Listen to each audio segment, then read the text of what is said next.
My name's Paul Bestall. This is Mysteries and Monsters on the Paranormal UK Radio Network.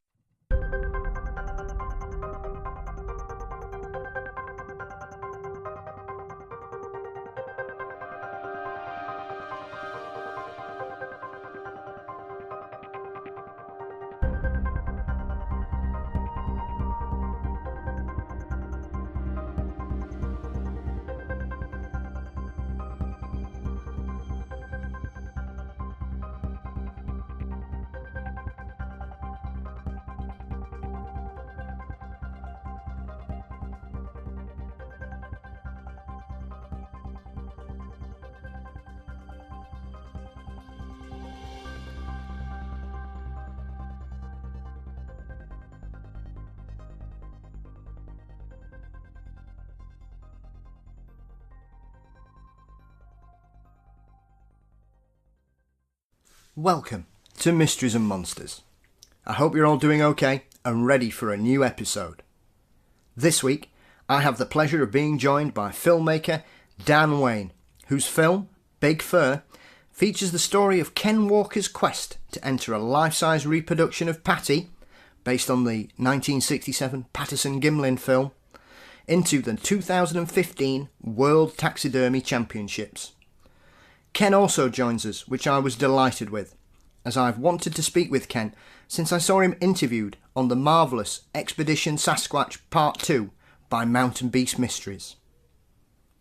If you've not seen Justin's brilliant Expedition Sasquatch II, I've put a link in this week's show notes for you to check it out. We discuss the film, taxidermy, Ken's Bigfoot fighting, cryptozoology, and much more. A big thank you to both Dan and Ken for joining me on this week's show. Other than that, we've got a couple of big announcements coming soon, so keep your eyes peeled for some exciting updates.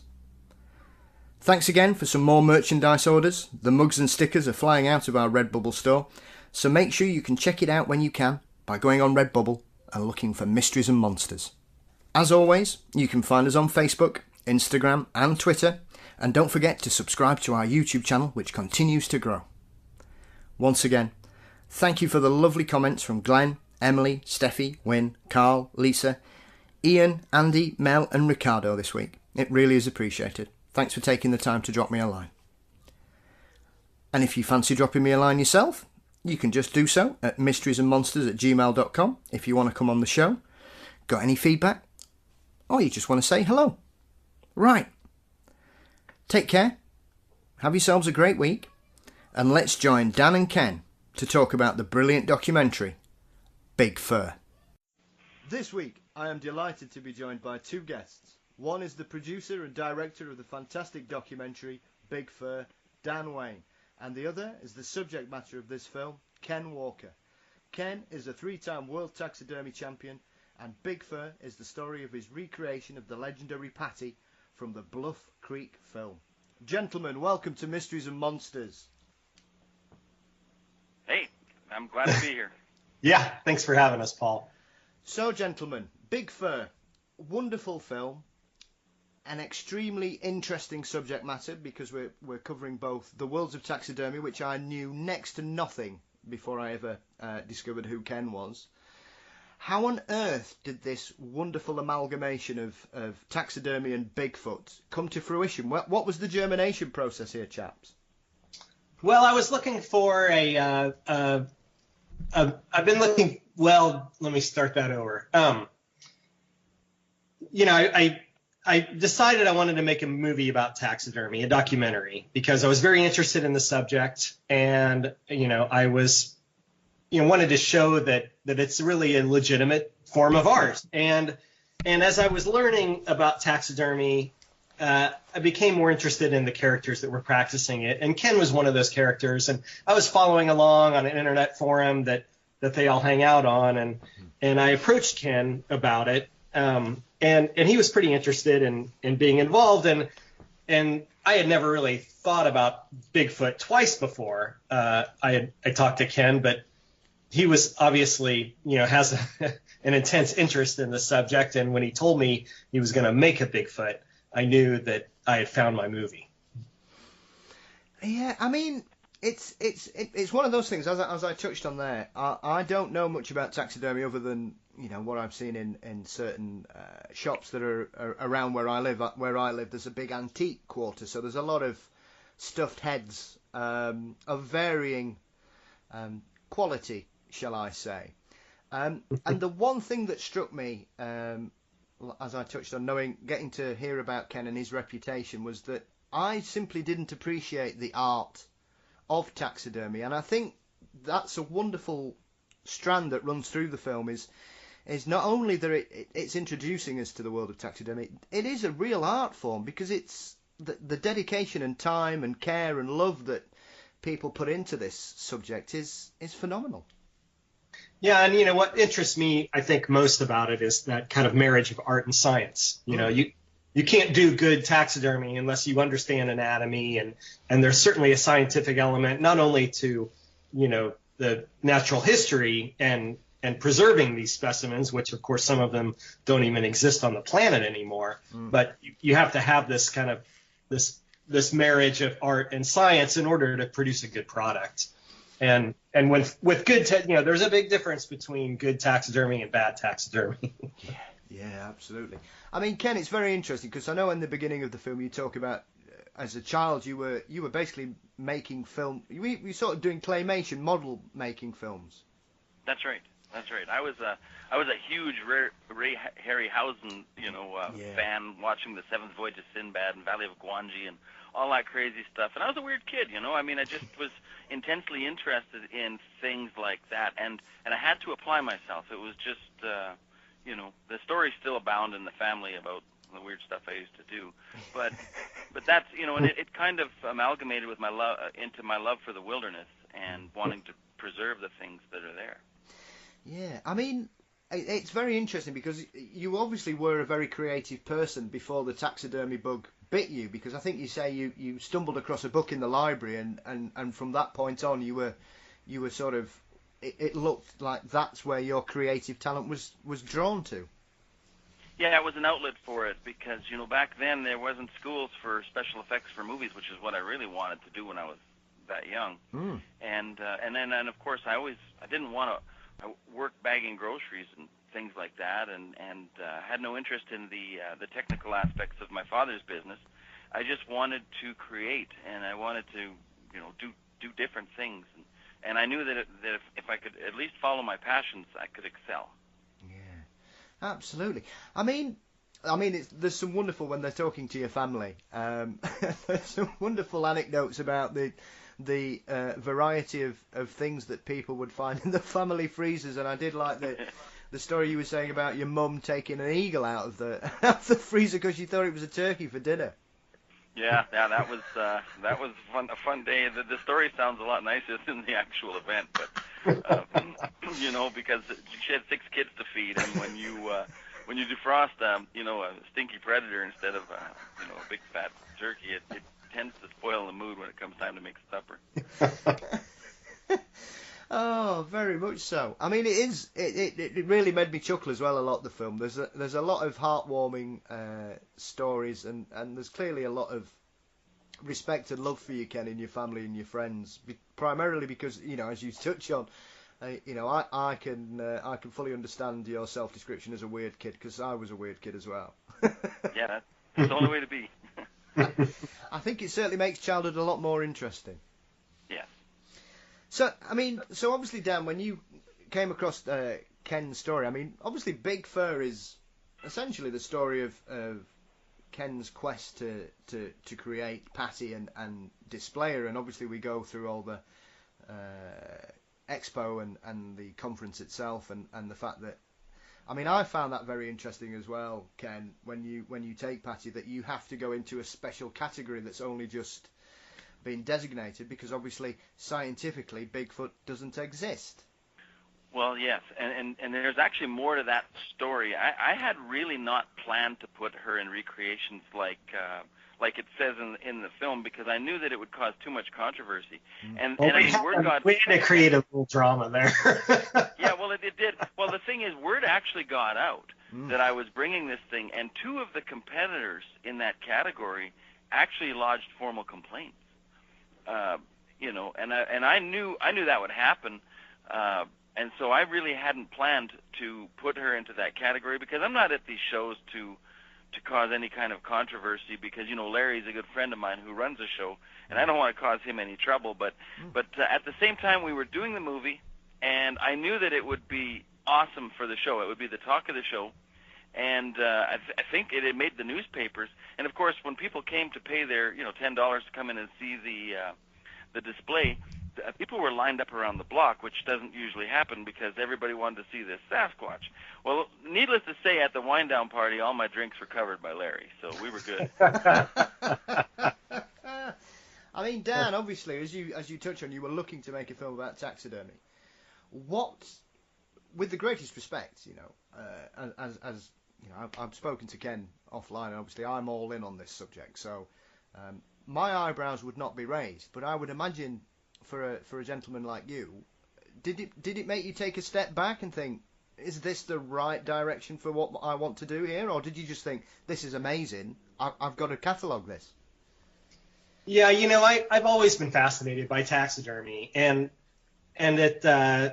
Luckily all these pieces fell into place, I think. Ken's a good subject, and he's also fun to hang around with. There were a couple other people I was thinking about using as a subject, and later as I got to know them, I thought, thank God I didn't choose them, because I spent 5 years with these people, So, Ken was fun. We became friends, and it was fun to hang out with them, and it worked out pretty well. But yeah, there's a lot you can show, and in Ken's case, to me, it's a little more interesting than most other taxidermists. All taxidermists, well, almost all of them, the really good ones specialize in, different forms of taxidermy. Some do birds. You've got Jack Fishwick over there in your neck of the woods, who's, clearly one of the greatest, bird taxidermists. And you've got people that just do fish. And then Ken is known in that world for his recreations, which is a very unique form of taxidermy. And he made an Irish elk, and he made a giant panda, and he made a saber-toothed tiger, and these really, created a big splash when he shows them. And so, the Bigfoot was a natural progression in that grouping of, it wasn't entered into the recreations division, but it is, for all intents and purposes, it's a recreation, just like his other animals were. And so that was a real exciting, way to take the movie, as opposed to just showing somebody mounting a bear. Yeah, absolutely. And it was very interesting for me, because I know you touch on, the Irish elk was absolutely stunning. And like you say in the film, they've not been seen for, the best part of 10,000 years. Mm-hmm. And for you to get that level of recreation, it is jaw-dropping. My respect level for both you as an artist and taxidermy has gone to a different level, because, with the greatest respect, I knew next to nothing about it. Now I have a complete newfound respect for the art of it, and I know you touch on that a couple of times in the film, both Dan as the narrative and obviously yourself, Ken. Do you think there's some kind of stigma that that's why it's not classed as art, and people kind of look down their noses at people in taxidermy? Absolutely. The stigma comes from, there is a movement that is very, and this is the key word, folks, lucrative. Very lucrative to play upon people's emotions and fears and things like that. We see it all the time. And the industry of animal rights is unbelievably lucrative. It began, I think it was sometime in the 60s or 70s. There was an actual attempt to stop poaching of elephants in one of the places in Africa. It could have been Kenya.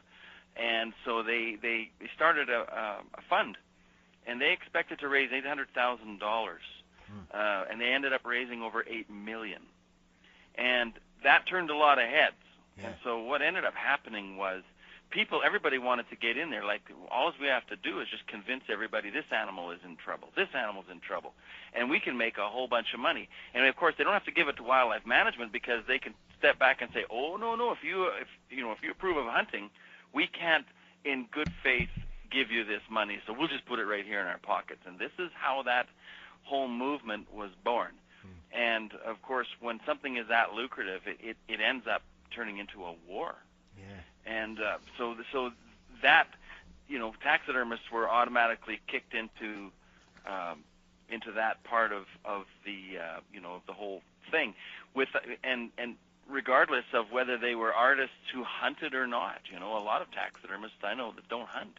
They just love to bring animals back, and they love the science of it and the whole thing. So yeah, so there's always going to be that stigma, and then of course the art society was pulled onto the other side pretty much. So that gap hasn't been bridged for so long, but it is being bridged now, even by a lot of people in your country. Yeah. And it's nice to see. The new generation is fixing that. Well, and there's always been, among the art crowd, a fine line between what is craft and what is art. And, most, good taxidermy, of course, requires good craft, but it does cross that line, I think, sometimes into being, more of a piece of art than just craft.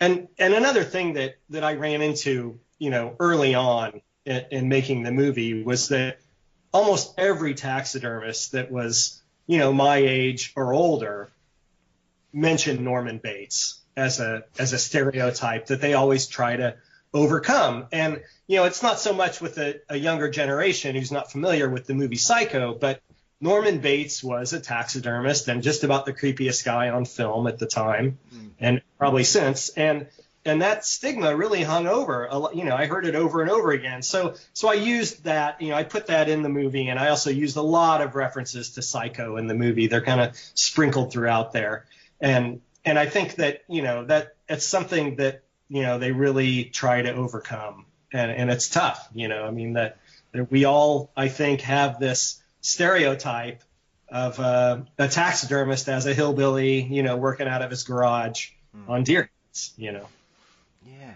I think the other aspect of this is I presume that people just blankly assume that all animals involved in taxidermy have been killed, which clearly is not the case. No. Well, it died. Yeah, because... Go on, Dan. Oh, well, that there's no doubt. And in very few cases are animals actually killed for taxidermy. Taxidermy is almost always the byproduct of hunting for food or sustainability, or in a lot of cases, animals that come from zoos or just die of old age. And, that it's a very emotional issue for a lot of people. So, they can't understand that an animal, they think the animal had to die in order for it to be mounted like this. And of course, it does have to be dead, like Ken just said, but it's usually not killed for the reason of taxidermy. Yeah, there still is. There's always been a tradition, especially in the UK, of people having their beloved pets mounted. Primarily as an emotional reminder or a tribute to them. So it seems odd that this kind of misconception perpetuates the world of taxidermy from the outside. Yeah, and pet taxidermy has made a huge comeback. Mostly in my generation, it was like absolutely something we wouldn't do. But the new generation, the millennials, they're just loving to do pets.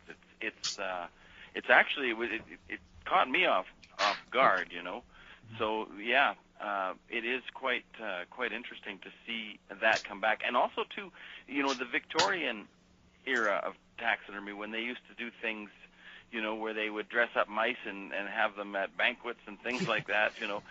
That's making a comeback too, and it's under the guise of what they call rogue taxidermy. So, and a good friend of mine from Hollywood, Alice Markham, she does Victorian-style compositions under domed glass, and for a lot of famous people, So there's kind of a renaissance in a lot of ways of it coming around, and I think that I'm glad the new generation isn't familiar with Norman Bates. So much, and I'm really glad people didn't know that General Custer was also a taxidermist. But so was James Audubon. He was also a taxidermist. So we've had our naturalists, you know. And Carl Akeley, who was the guru of modern taxidermy, was the first person to ever lobby to start a national park to save an endangered species. And he is the only reason the mountain gorilla exists today, because he had them set up that park. So yeah, there's a lot of education about taxidermy, really, that people, you know, could get their hands on. And I think this film touches on a lot of it in a very positive and simple and approachable way, the way Dan has done it. Yeah, very much so. Well, like I say, I mean, there's a very sweet theme that runs throughout the film, because it really does open your eyes to a lot of the people involved. Because the other thing that strikes me about it is it wouldn't tend to be a subject you would associate with women being involved, for example. But there was numerous female taxidermists in the film. Is that something that's a more modern development, or has it always been there? I would say that you're seeing, like, some of the biggest and best up and comers right now are in fact women. Amy, who was in the movie, was a kind of a pioneer. She was one of the first, you know, and well, I wouldn't say one of the first, but she kind of brought it into that generation, and you know, she now runs a very successful business. But then we have people like Jan Van Heusen and Jean Roll, who are world champions. Jan, unfortunately, had passed away recently, but now you're starting to see lady taxidermists up and coming that are doing stuff that's just incredible. It's almost like they're taking over. Yeah, I think Ken's right. They are taking over. I think some of the best ones are clearly women, and I think that you know, the ratios of men to women have really changed. You know, I mean, Ken's generation, it was still, you know, even though there were these, you know, great women taxidermists, and Ken and I know who they are, but you know, it was still 95% men, and I don't think that's the case anymore. No. Yeah. I mean, I really found it very interesting, and like you say, as you touch on there, it was especially interesting when you spoke to the lady called Dawn, primarily because she had a foot in both camps emotionally in this film, because obviously she was a taxidermist, a very talented artist, but she was obviously also a Bigfoot eyewitness, and yes, that was very interesting, because I know you've touched on it several times, Ken, about how you respond to people who claim to have sightings and stuff in regards to their emotional reaction. And it's very similar to my train of thought when I ever hear a witness. You know, with the greatest respect, I've yet to see one. Obviously, I'm living in the UK. I'm not going to have much chance at the moment. However, I often find it telling that someone, when they discuss their experience, it's very negative. And I know you mentioned it in when you were interviewed on Mountain Beat Mysteries film. It's almost as if they're suffering from PTSD. Oh, absolutely. I had one witness break down in my shop, and he left 2 life-size bears here, and he has not come back. I guess they're my bears now. Yeah, and that particular Sasquatch tried to grab him, tried to take him when he was a kid, and that was just to watch the color drain out of his face, and you know, and hint him to slowly lose control of himself was, you know, it was. I learned something that day, and I approach my witnesses now far more carefully. Yeah. I mean, for you, Dan, were you surprised? Obviously, because when you were filming these people and you were seeing, I mean, obviously it was very satisfying to see how many people wanted their picture taken in front of Patty. Yeah.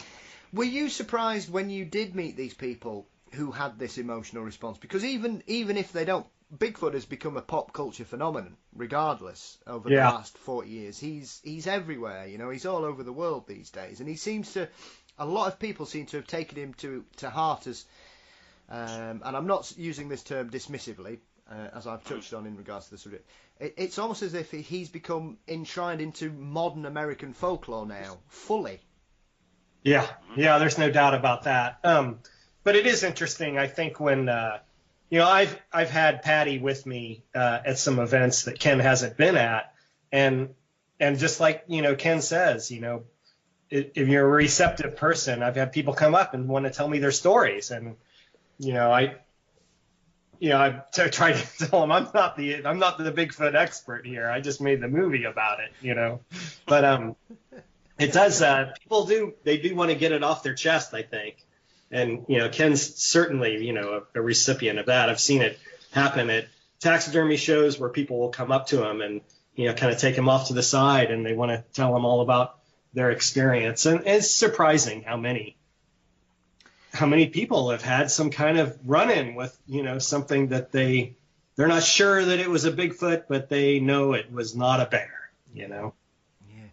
I mean, that's always been one of the skeptical explanations that I've always found confusing, because I think it's Dawn that basically explains why it doesn't make sense. Primarily the square shoulders, the length of the arms, the locomotion. It just seems to be one of those one-size-fits-all explanations that when you really put it under scrutiny in regards to certain witness testimonies, it simply doesn't stand up. Yeah, well, and the thing is that people need to be cognizant about what other people are saying. But the problem is there's the old saying that I'll see it when I believe it. It comes into play. And and I tell people that they need to be more receptive. They don't have to necessarily judge, but listen to the person and gauge whether or not you think they're crazy, but keep it to yourself. But, if you got real bad heartburn, but you also have high blood pressure, man, don't just write it off. It could bite you.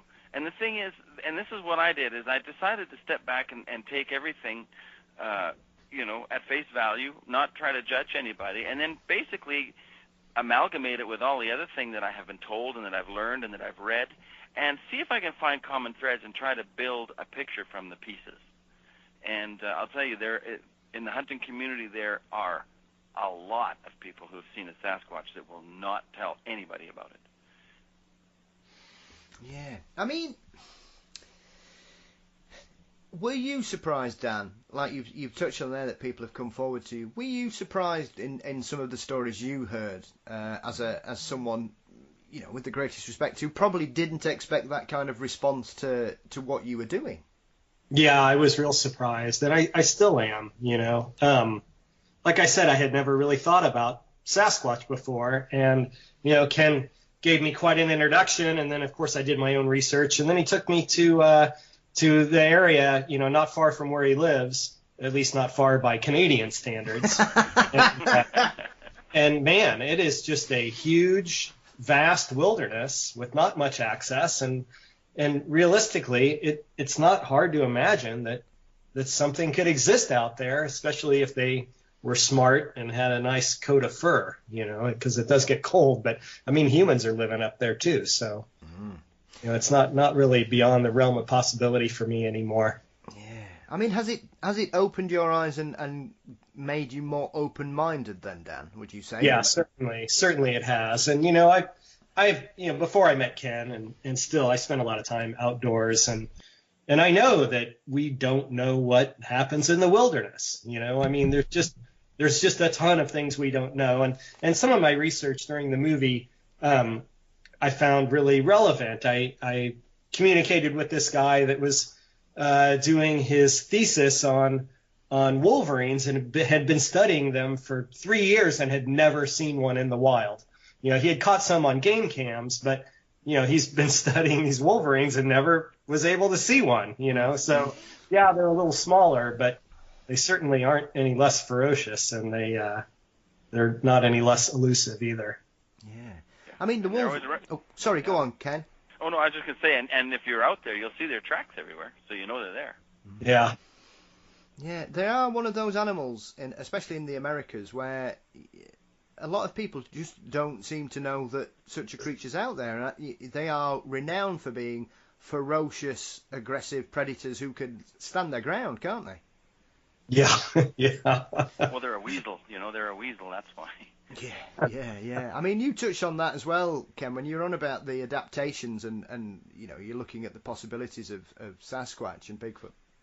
In regards to, and you make a comparison with the weasel family, because I think it's one of those things that people just assume that all animals behave in a certain way, and yet we know that's not true, because variations of the same species adapt to different environments. Well, the environment gives rise to the species, and any pure species is environment specific. There's no two ways about that. The only creatures that transcend environment are hybrid species, which, by the way, a lot of humans are. The only pure Homo sapiens are Africans. They've done the DNA study. Like, if you're a white person, you're about 5% Neanderthal, and there's a couple more in there that they haven't been able to identify yet. So there's a different mixture of hominid DNA that has made us up. Our history, if we could ever decipher it or go back and see it, would be quite amazing when you think about it, because the Neanderthal was 500,000 years longer in the North Country, to the point where it was the environment was turning it into a different species.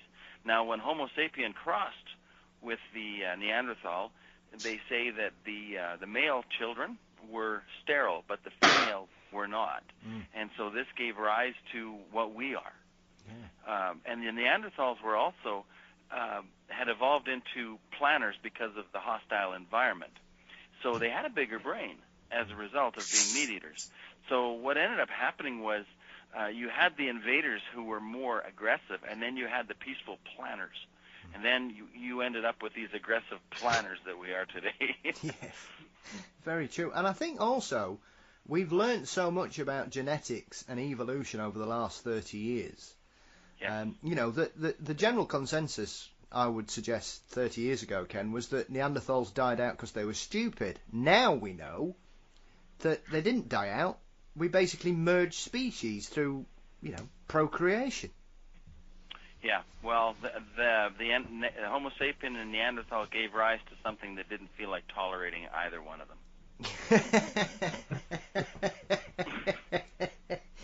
Well, yeah. I mean, and we've even seen over the last 20 years that, the couple of discoveries in the Pacific that have basically given us a whole strand of what, Homo floresiensis, which is known as the Hobbit. Yeah. Which we've got stories from all around the world of little hairy people. And now we know that they existed. So I still find it frustrating that we have to deal with... it's almost as if certain people follow a certain strand of science and simply don't seem to realise what's happening outside of this pathway that they've chosen for themselves. The majority of us as a social animal respond best of being told what to do and what to think, unfortunately. Well, I think you touched on it in the film, where you say that people in general are afraid of ridicule. Yeah, exactly. Yeah, I mean, I've seen that fear. That fear transcends all kinds of things. I mean, I don't mind. People can make fun of me all they want, because I can make fun of myself better than anybody else can. So it's not even a contest.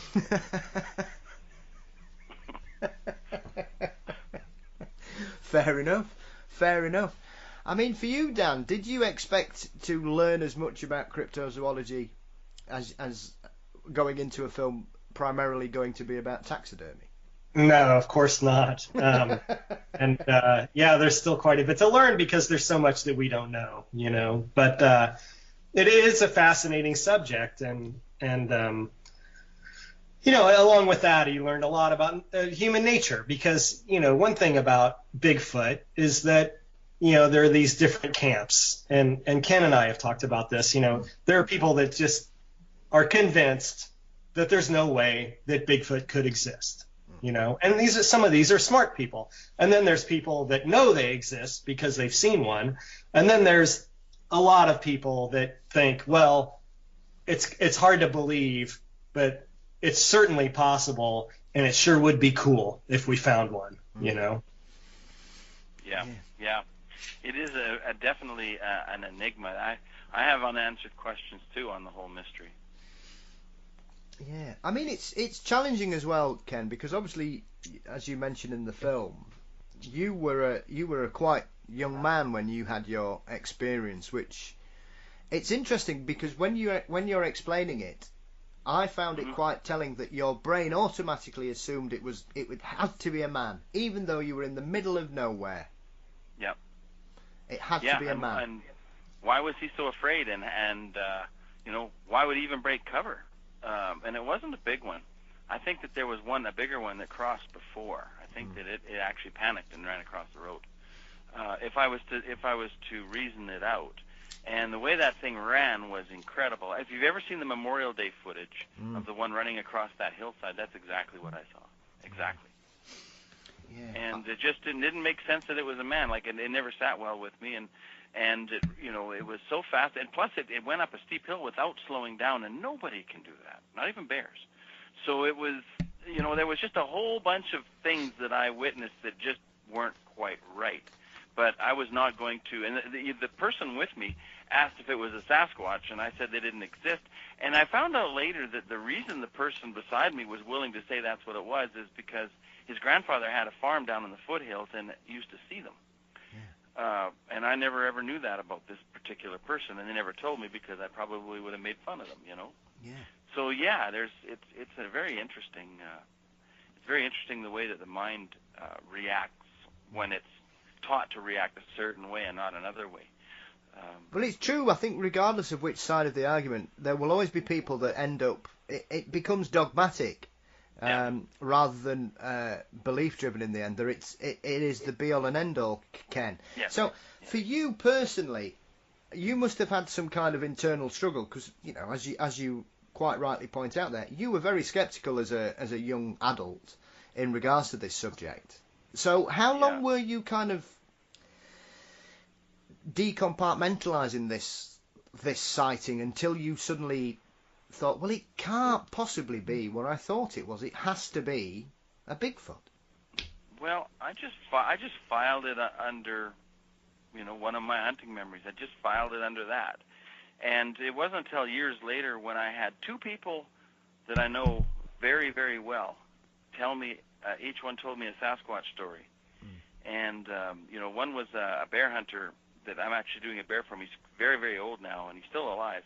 And he found tracks on the Brazos River when they floated it before there was any access in there. And he said, I don't know if those things exist now, but they did 40 years ago because I found the tracks, and they were huge, and they couldn't have been anything else. And I know this guy. He's a premier bear hunter. He had the biggest black bear in Alberta as a record for many, many years. And if anybody would know, and so right away, I allowed myself to believe that there was such a thing as a Sasquatch, but it was gone. So I actually started in the beginning targeting old loggers, for stories. But then I started getting hits from 2-3 years ago, and then, the whole thing started to open up to me. But you see, belief is a funny thing. It doesn't just change overnight. You have to. I allowed myself to believe that they were here but not here, and so I was let down kind of easy. And then when I talked to my other friend, and he talked about his grandfather in a logging camp walking out one night, and he ran into one. He literally went home when he got to town because he couldn't go back and tell the people what he'd seen. So that was when my investigation started. Then I started targeting people that if they're out there, this gentleman or these people would probably know, and that's when I found out not only are they there, I found out where they lived and was able to collect evidence. Yeah, I mean, it certainly seems to have been. You seem to have come full circle to where you were as a child, Ken, as you touch on in the film. Yeah. And I found that, like I say, when I saw you interviewed a couple of years ago, I was blown away by your very, very straight-mannered approach to it. You weren't going all woo about it. You weren't shouting from the rooftops. You were very calm, very considered, very sensible in the way you discuss the subject, which is what struck me about your interpretation and belief in the situation. Yeah, and well, luckily I have a background that allows me to be credible, and so of course there has been attempts to discredit me, because there is measured attempts to discredit people who get close to the truth. That's a whole different conversation. But what I always do is I come back to the point where I am a credible person, and you can't make me a not credible person. Now, if you want to call me crazy, fine, you can convince yourself of that. But all these people around here who know me, you're going to have a little harder time convincing them. So it's like a fight for me. It's like a battle. I got my army. Yeah. Well, I think that's always interesting because I've said this regardless of what kind of phenomenon people come forward with, Ken. I think, especially in this field, you know, and I know you've touched on it a couple of times, and we're both members of a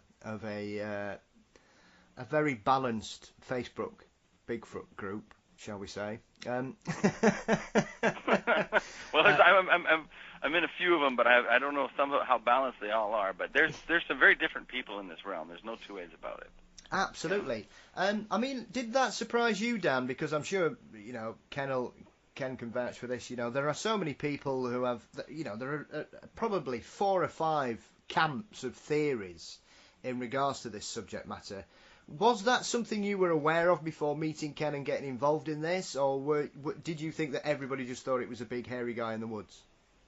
No, I really didn't know anything about it, and was pretty quick, you know, during research to see that, yeah, there are those camps. And there sure are some crazy people in those groups. And, you know, they scream the loudest, and they're the ones that probably give people the stereotype, you know, that, well, these Bigfooters are crazy.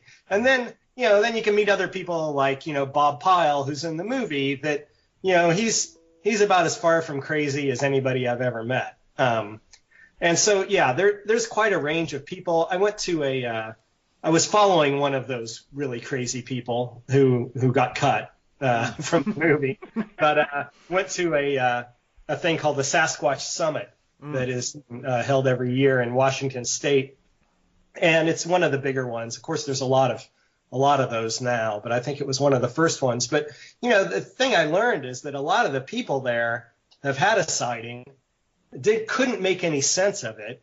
You know, their friends think they're crazy when they tell them about it, so they can't really talk about it. So they go to these conventions so they can, you know, commiserate with other people that have the same problem. You know, it's like they're trying to make sense of it. And, you know, I suppose that those gatherings and forums, you know, in this case are a good way for people to, you know, discuss their experiences as well as their feelings. Yeah.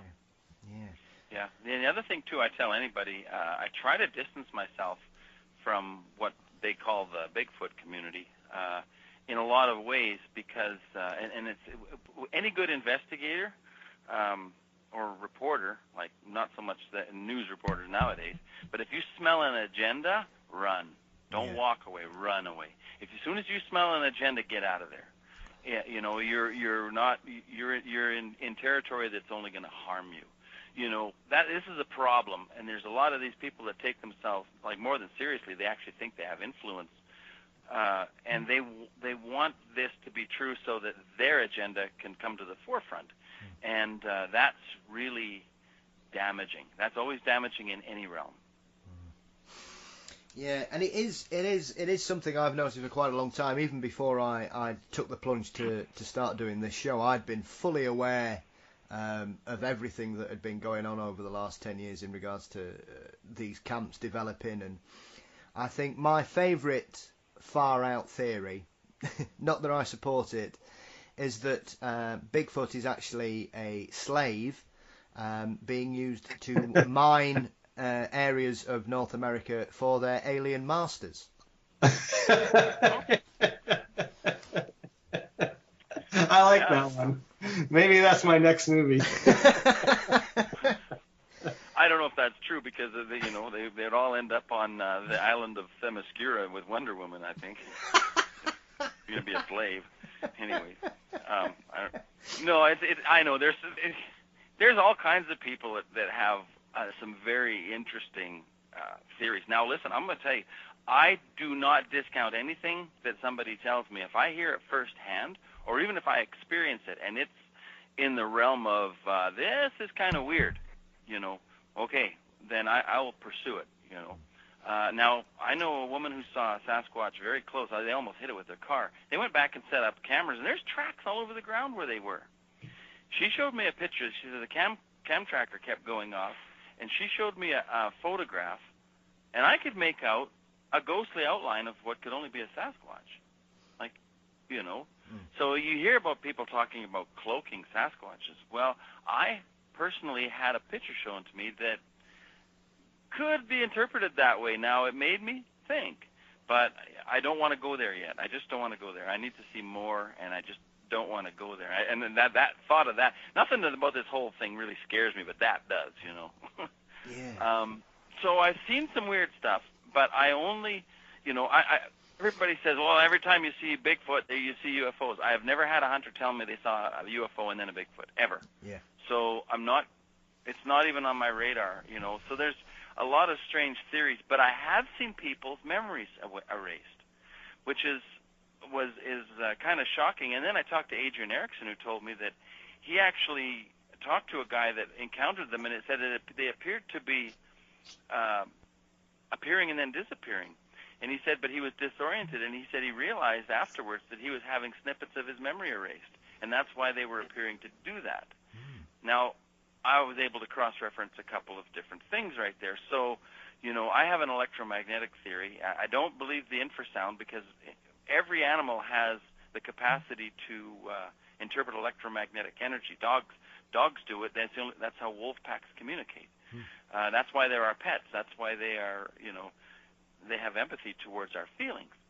So there's a lot of stuff that's bordering on the strange, but with the hunting community, it's really hard to get people to tell you anything strange that happened. But, you know, I listen, and if it's something that's way out there, I keep it to myself.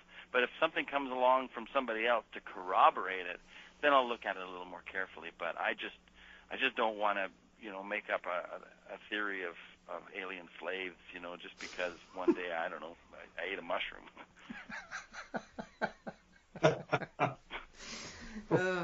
I mean, it is interesting, and when I've spoken to most of the people I've spoken to are very much in the flesh and blood camp, with perhaps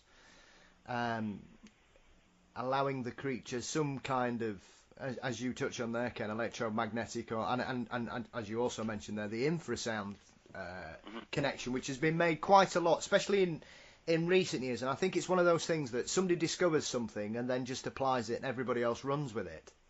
Yeah, that's exactly right. The thing is, but you have to look at evolutionary traits in everything. You know, what kind of animal has a very lowly developed sense of infrasound that they use, you know, that is comparable?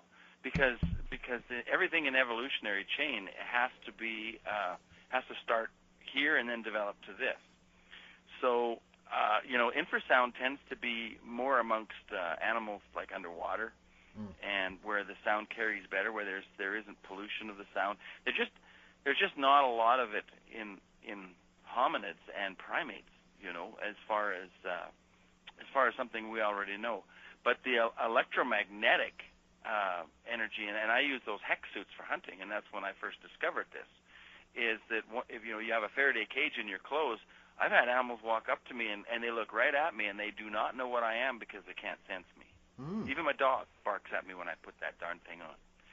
So, you know, and then you have humans. Humans use sound, but we've taken sound to such a level that we can manipulate it into music, into talking about and making another person understand the mysteries of the stars.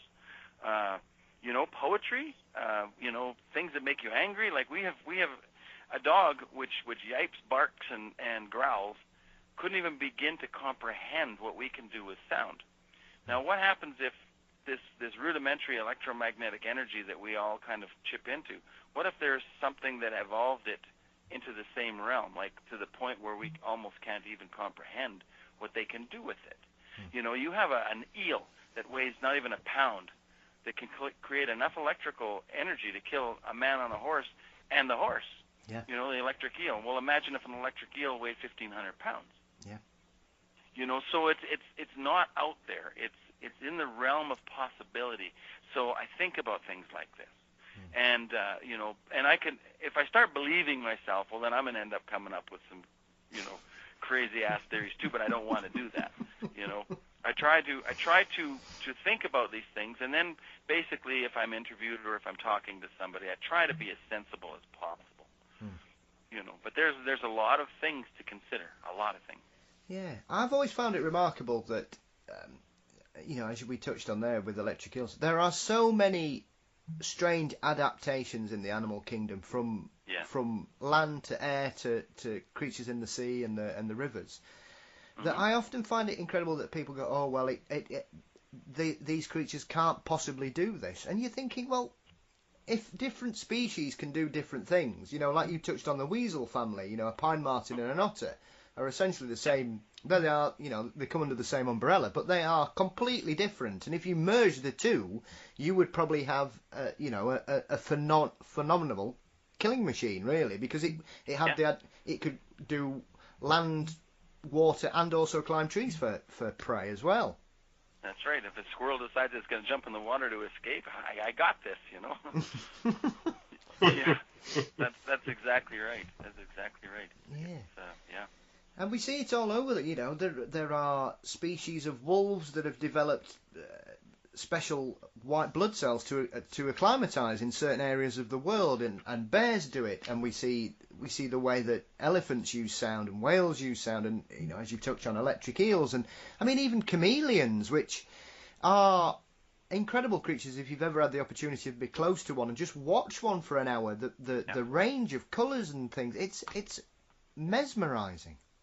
Well, and it's also too. It's not just things that are exotic. Look at your starling. Your plain everyday starling. In the spring, when they sing, they mimic perfectly the calls of other birds. And I was in Norway with my friend, and of course we were hungover, and that's when we were really funny. And we were sitting out there one day, and there was a starling, and it was singing in the tree, and I was identifying all the different birds, and of course my buddy's sitting there with his cigarette pinched between his lips, and he's looking at this bird, and it's sitting there in the spring, it's mating time, and it's basically mimicking all these other birds, and I'm identifying them. And he kind of looks at me and he says, "Whoa, why does it do that?" And I remember looking back at him and saying, "Well, imagine a world where everybody wants to sleep with Rich Little." So I mean, again, nature's amazing, and it's funny.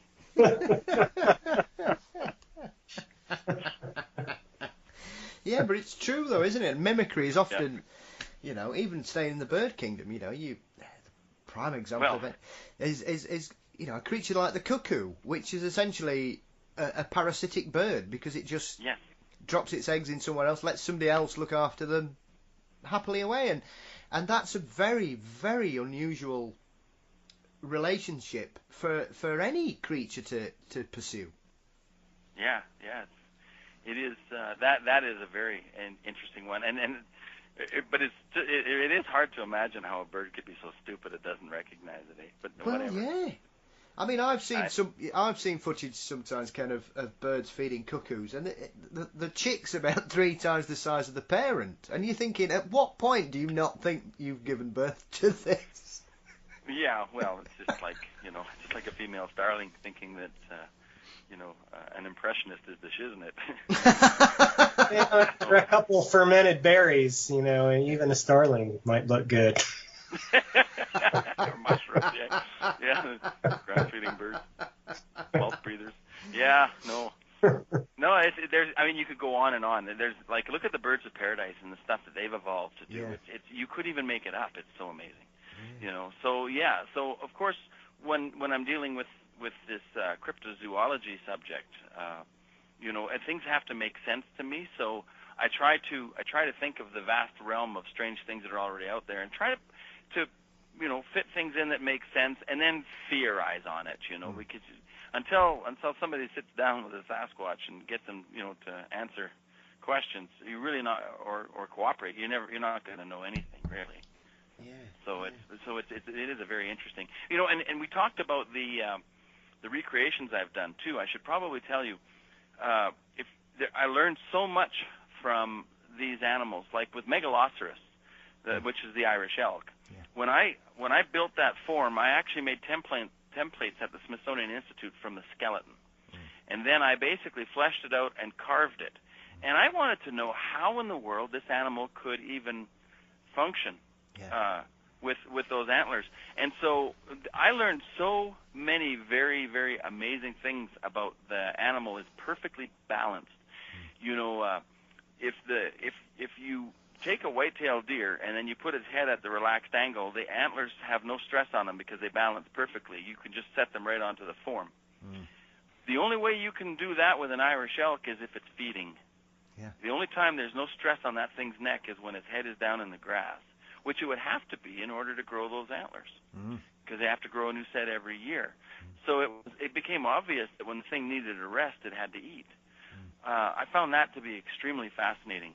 And I also couldn't figure out how when they were running they could stop. But if he pulls his head back, the way the antlers fall backwards, they go behind the front shoulders, which were amazingly strong. And that's how he would stop. He was a cursorial animal who could run very fast. And then I cross-referenced that with 30,000-year-old cave paintings of people who had drawn Irish elk who actually had seen them. You know, for color patterns and things like that, I looked for, paintings that were made from Cognac and from Chauvet that were 5,000, 10,000 years apart and yet showed the same similarities. So basically I would take those as artistic interpretations that were written in stone, from an actual observation. And so it's amazing what you can come up with if you study something and if you try to reason through it. The saber-toothed tiger is another thing. It's, they had no strength in their jaw because they had to be able to turn their jaw completely underneath their throat in order to unleash the canines. Yeah. And as a result, they probably didn't eat the entire mammoth. They probably had a tongue that licked most of the flesh off. But there again, nature had a system where it left food left over from a kill for the bone crushers, like the short-faced bears and the prehistoric hyenas. So everything, the rules of nature haven't changed since the days before the dinosaurs. The sun would set and the sun would rise. The night would cool, and so everything has to fit into those parameters. So you can reason through a lot of things. I just have a hard time with the whole alien slave thing, though. Yeah. I mean, the Irish elk is a good example because I've been fortunate enough to see a complete skeleton of one in Bristol Museum here in the UK. They're amazing. And it is absolutely stunning because they just dwarf anything. And it's one of those things I just thought, wow, that's just it boggles the mind that like especially the size of the antlers. They're incredible. I think they were bigger than, if I laid down, they were longer than I was. I have a set here 12 feet across. Yeah, and I just thought that it just mesmerised me to the size and the power that even the skeleton gave off. And then about 2 years later, I was getting a late night taxi journey over the through the Peak District in the UK, and the taxi driver was telling me he made these late night runs quite regularly, and he was basically telling us that the other week he'd seen an enormous stag deer. He said, and it was the biggest thing he'd ever seen in his life, and he thought, old fisherman's tale, taxi driver stories, So it's always 2 foot longer and 3 foot wider than it actually was. And we were literally chatting, and then about 5 minutes later, we turned a corner, and it was stood in the middle of the road, 4 o'clock in the morning, and it was sweating, snorting, and it's the largest thing I've ever seen in the UK. It was incredible. My jaw just hit the floor. Isn't that something? Absolutely. Well, and it's one of those things. Sorry, Ken, go on. Oh no, I was just going to ask you if you had seen the actual recreation I did of the Irish elk. Incredible. Did you see how graceful it looked? I had it running. It's a very graceful animal. Like once you balance it out. Yeah.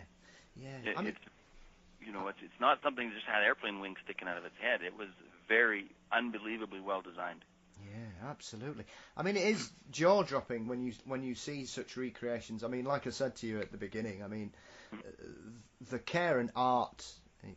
As I'm trying to remember, one of the gentlemen who was interviewed in the film just said you've got magic in your hands, and I think that's it is true because there's such a tenderness and a care and a craft in your work that you don't just do a normal mounting of an animal. I think you try and do things to push it, Ken, to make it look more realistic, because your mounts and your taxidermy, they look like they're alive. Well, the recreations that I did, the person who wanted to know if that's actually what they look like the most is me. So basically, what I was trying to do was satisfy the hunger of knowledge of what did this animal actually look like. So every tiny little aspect of it, I tried to reason through in such a way that it fit into the natural world, so that when I put them all together and I stood back, that whether I was showing anybody else or not, I was showing myself, because I was the one who really wanted to know. And it's no different than the Sasquatch recreation. Now, I had people telling me to, do a Sasquatch, and I said, well, there's no reference. So I said, I'll look up the Gigantopithecus, and then I realized it's just a jawbone and teeth, and I thought, well, I can't build a recreation of something from that. But then I watched the Patterson film Stabilized, and it only took me a few seconds to realize what I was looking at, because it's outside human parameters. I could see that. I have a trained eye for it. And I just went, whoa, wait a minute, whoa, this is real. And then I realized I had reference. So I built what was in that film, and that's all I did. I wanted to see, in tangible 3D right in front of me what that was, and that's what I did. Yeah. I mean, the thing that I've always found compelling about that film, other than the fact that I know enough about really bad monster films to know that there's nothing comparable to that. I've seen every rubbish film made before 1967, and I've seen every rubbish monster film made since, I think. And it made me laugh. I remember once Rick Baker, who's obviously one of the greatest special effects guys ever, yes, he was. who basically just dismissed it. And then if you know anything about Rick Baker, he did a film in 1974, I think, called Octoman, which essentially looks like a man wearing a rubber suit with really crap tentacles stuck to it. And that was made 7 years after. And I thought, okay, right, come back to me when you tell me you didn't make that film, Rick. Well, I can tell you one point that says it's real on the Patterson film without even thinking. Just one point, and that is I made a template from the bottom of the foot from one of the photographs, so I know how big the animal was. It actually matched John Green's sight chart perfectly. So she was just under 7 feet tall, but her hips were 28 inches wide. Now, if you look at the film, the arms hang straight down, straight down, poker straight. Now, if you put somebody into a costume, their arms come out at an angle because you can't move their shoulder balls apart. Yeah. The shoulder balls on that, from center to center, are about 36 inches. Okay, so go in the gym, find the biggest guy you can find, and take a tape measure, and go to the center of his shoulder joints, and find me somebody with shoulder joints that are 36 inches apart. You're not going to do it. Yeah. And that's just the female, So I mean, it's the never mind the fact that the arms are longer, the head is bigger, the legs look smaller, but it's just because the arms are longer, the body's a little bit longer. There's all the parameters, and of course Bill Munns has touched on this. I mean, he's put it all in a very nice scientific way. But for myself, I just had to look at it, and I knew. So when I made my templates and my charts from the actual frames of the footage, the shin is shorter, which is simian. With humans, our femur and our shin those bones are about the same length. And as a result of the shin being shorter than the femur, when it draws its leg forward, and the foot being longer, when it draws its leg forward, it has to go parallel to the ground with the shin, which is something we literally can't do, but they have to do when they walk with a compliant gait. They have to keep because if you weigh over 800 pounds, you can't straighten your knees. So there's a lot of stuff going on there that somebody in 1967 who just finished making, the lizard man in Star Trek isn't going to be able to figure out. Absolutely. And I've always said as well, one of the aspects of this, if you're going to fake it, why would you use a female? Why make it harder for yourself? Bingo. Yeah, that's a good point, I think. Yeah, especially that one. And of course, now, investigating into the hunting community, I know they are flesh and blood animals because I know people who have killed them. I have ongoing investigations of things like that. So, I know a little bit. I have other things to draw on. So I know they're flesh and blood creatures, and I also know people who find remains that even remotely look human out in the wilderness, phone the police. And I also know of people who found strange remains where the whole thing has been whitewashed after the remains are taken away. So there's so much behind the scenes about all of this stuff. So there's things that almost everything about the Sasquatch should be explainable scientifically one way or the other. Yeah. I mean, you touch on it. I know you touched on it when you were interviewed by Justin in regards to this. Do you think that this is down to the fact that there is a concern on an official level, Ken, that there are giant omnivore creatures living in remote areas of North America that occasionally are partial to a bit of flesh? Absolutely, I know this. Like just from like I told you, the one witness that I talked to, where the one tried to grab him, he fired 3 shots before he turned it, and he was only 15 years old, and that he was young, and that thing stood there and watched him, and it reasoned out that this human is young enough that they'll just think this human got lost, so I have an advantage here. I mean, they're that smart. And of course, I know of other instances too, where they tend to be more dangerous if you try to fool them than anything else. But as far as being a straight predator of people, I think that almost comes down to fit into the same basic dynamic that people do. I mean, we meet people every day, and everybody's fine, everybody's cool, but every now and then you might just walk past a serial killer. So you're talking about individuality, and I think that has something to do with the individuals that actually take people, and it makes perfect sense. It fits into a natural theory. If the thing eats meat, which we know, then there is going to be instances of it being predatory, and throughout the native history, that is what they were known as. Yeah, I mean, it was interesting because obviously when I spoke to Chrissy on the show you heard, Ken, I've always been surprised that these traditions and native folklore seem to have been pushed to the side to this modern interpretation as Sasquatch as some kind of right on hippie, living in the woods, gathering berries and nuts, and having a nice time and just generally being a friendly, hairy chap. Yeah, well, it's well documented in history that Daniel Boone killed one, and that was really interesting. I saw one of his historians being questioned about it, and they said, "Is it true that Daniel Boone killed a Sasquatch?" And the woman said, "It's documented well enough that if they exist, he killed one, and 2 members of the party on that incident were killed by this thing before he killed it." And it's really hard to find. It's almost like it gets removed. But it's out there, and it's the story of the Sasquatch isn't before Bigfoot was coined. It goes all the way back to the first people who've come here. So it's if you look, you'll find it. It's in the of course in those days everything was more religious based, so it was considered a demon, or a dark force or things like that. And then of course nowadays it would be considered something that would basically be an environmentalist's dream. Like everybody says, is there an agenda to cover it up? And I says, if there's ever an agenda for anything, follow the money. Yeah. That's the only reason nowadays that there's an agenda. It's the only thing that holds water anymore.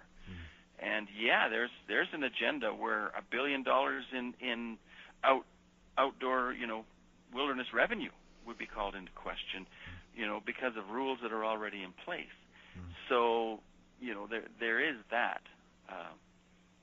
So it's very interesting. Yeah. How have you found it, Dan? Were you surprised to kind of peel back the layers of this, and did you begin to think that there's a lot more to this than meets the eye, or?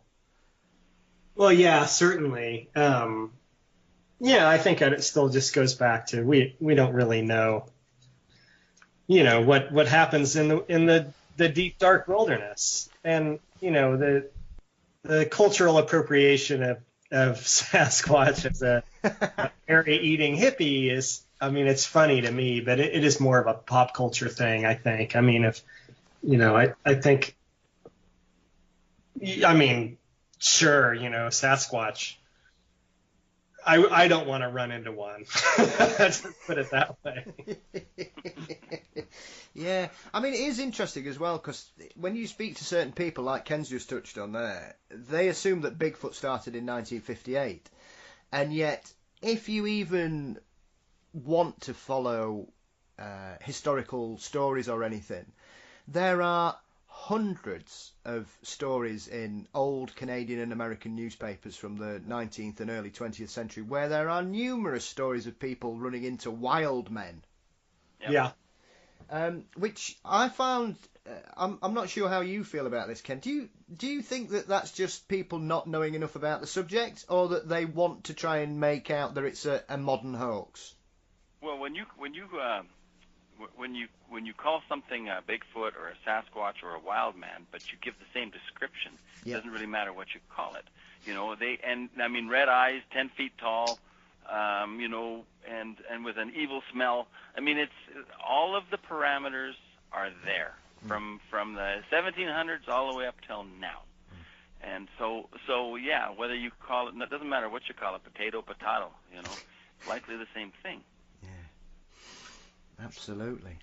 I mean, I find it frustrating sometimes, and I've said this another time. And you've touched on it there when you're talking about cave paintings. We have examples all around the world of unknown creatures being drawn alongside established animals that we have zoological records for, and they are always dismissed as fantasies or dreams. And I don't understand how everything else, just because everything else we know of on that wall, we've got skeletons, or we've got animals in zoos or parks or whatever, and yet these are completely dismissed out of hand as ancient fantasies or nightmares. Yeah, I agree 100%. As a matter of fact, when I watched The Cave of Forgotten Dreams with the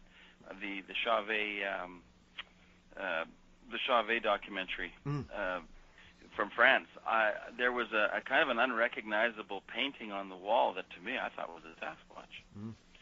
And I even sent a frame of it to somebody and said, take a look at this and tell me, compare this to the Patterson creature and tell me if it isn't the same thing. And they never ever returned my call, and I just left it at that. But I found it very compelling. But you would think that that there would be more of it in cave paintings, but then I haven't seen the whole catalog of cave paintings. Usually what everybody sees are what they can recognize. They only catalog the things that make sense to them. Yeah, absolutely. Yeah. But that's also something I've thought about a lot. And of course pictographs from the North American natives have the Sasquatch. Unquestionably.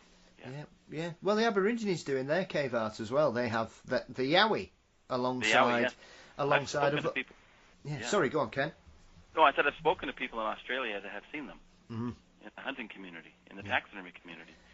So, and it was really interesting because they were just describing a Sasquatch to me. Yeah, it is fascinating. I do love the parallels between Native American and Aboriginal stories of these creatures, because they seem to run hand in hand for me. There's just too many similarities, which is incredible when you think about the continental difference between them, because there was absolutely no possibility that this could be a cross-pollination of ideas. These people would never have met. That's right, and it's amazing too, and how many people around the world are describing the same thing. And even when Jeff Meldrum went to China and looked at the foot casts of the Yeren, he said they were indistinguishable from the Sasquatch. Yeah. It's very interesting. Absolutely. So, listen, gentlemen, before I let you go, thank you very much for your time today. It's been brilliant to chat to you both.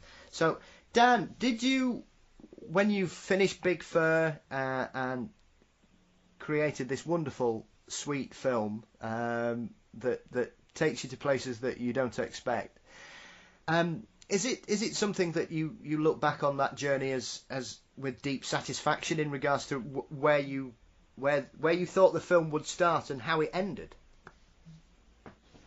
Yeah, I'm pretty happy with it. You never know when you start these things what's going to happen. And as I tell people a lot of times, if you make a movie about somebody that's an interesting character, and stick around long enough, something's going to happen. And that's what happened with Big Fur. It's been a fun ride. It was my first film, so I learned a lot. And hopefully we're going to get it out there to the public real soon. I do have a distributor for digital distribution, and that process, just takes a little while. But I think in 4 to 6 months it should be available on most platforms to purchase, like Amazon and iTunes and that kind of thing. And you can keep abreast of those developments by going to my website, which is bigfurmovie.com. Well, I heartily recommend it. Like I say, I've watched it twice. I know for a fact I'm going to watch it again. Because I really enjoyed it. I just think it's a lovely film. It's a fascinating subject. Ken's a very interesting subject matter. But I really liked it. It made me laugh a lot more than I anticipated. It made me learn things I had no concept of at all. And I can only thank you for bringing it to us. Well, thank you. It's good to hear those compliments. No, my pleasure. No, and thank you for allowing me to watch it. It was a real privilege and a pleasure. So thank you, Dan. Sure thing. So Ken, what about yourself? Where can everybody keep up to date with you and your fantastic creative work? Well, actually, I haven't really been doing. I haven't really been a lot on social media or anything like that with my work as of late. I've been basically trying to transition my business from creating product for other taxidermists and traveling and things like that into but people can look me up on Facebook, and you can Google me, or I get people calling me all the time. So I'm not really creating a product at this moment, especially in this realm. I'm just trying to find answers. And long may it continue, Ken, because like I say, I was struck by your candid honesty when I first saw you interviewed, and therefore you are someone whose opinion I will always listen to and keep my eye out for. Well, thank you. I appreciate that. All right. Well, gentlemen, thank you again for your time. The very best of luck with the film. It deserves to get all the success that it can. So please fire it up when it drops, when it's released, and I will give it a shout out on here and on our social media as well, and support it as much as I can, because I think it's a fantastic film, and all power to you both. So thank you again for your time and your trouble and your marvellous conversation. Thank you, Paul. Yeah, thank you, Paul. It was great. Yeah, it was a pleasure.